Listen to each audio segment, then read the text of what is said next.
வணக்க நண்பர்களே, இது உங்கள் பணத்தை மிச்சப்படுத்துவதும் ஆப்பரலாட் தமிழ் சேனல்.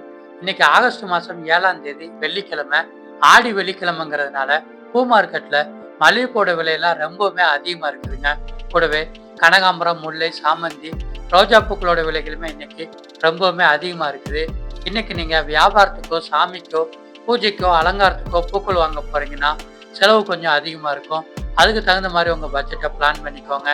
இன்னைக்கு மல்லிகைப்பூ 1 கிலோ 600 வரைக்கும் விற்பனை ஆகுது. முல்லைப்பூ 1 கிலோ 500 வரைக்கும் விற்பனை ஆகுது. பிச்சிப்பூ 1 கிலோ 550 விற்பனை ஆகுது. ஜாதி மல்லி 1 கிலோ 450 விற்பனை ஆகுது. கனகாம்பரம் 1 கிலோ 900 நாட்டு ரோஜா 1 கிலோ 140 பெங்களூர் ரோஜா 1 கிலோ 100 பன்னீர் ரோஜா 1 கிலோ 160 சாமந்திப்பூ மஞ்சள் 100 சாமந்திப்பூ ஆரஞ்சு 80 செவ்வந்திப்பூ 1 கிலோ 200 கக்கட்டான் பூ கிலோ 300 விரிச்சி பூ கிலோ 350 விற்பனை ஆகுது. அரளிப்பூ சிவப்பு கிலோ 250 அரளிப்பூ மஞ்சள் கிலோ 250 தாமரைப்பூ ஒன்று 15 விற்பனை ஆகுது. செம்பருத்தி கிலோ 100 விற்பனை ஆகுது.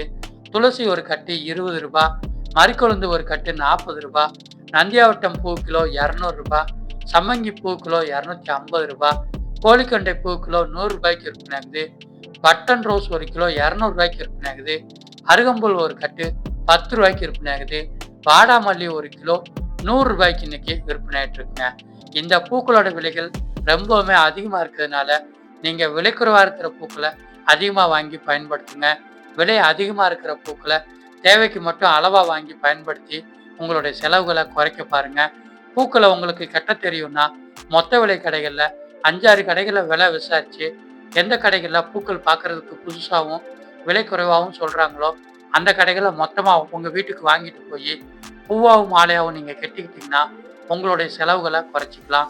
இதே மாதிரி இன்னைக்கு விலை குறைவாக கிடைச்சிக்கிட்டு இருக்கிற காய்கறிகள் மற்றும் பழங்களோட லிஸ்ட் நம்ம சேனலில் டெய்லியுமே காலையில் வீடியோவாக வெளிவருது. சேனலை நீங்கள் சப்ஸ்கிரைப் பண்ணிட்டீங்கன்னா மார்க்கெட்டுக்கோ கடைக்கோ போகிறதுக்கு முன்னாடி வீட்டில் இருந்தே இன்னைக்கு என்னென்ன பொருட்கள்லாம் விலை குறைவாக கிடைக்குதுன்னு தெரிஞ்சுக்கலாம். அதை வாங்கி லாபத்தை அதிகரிச்சுக்கலாம். நன்றி.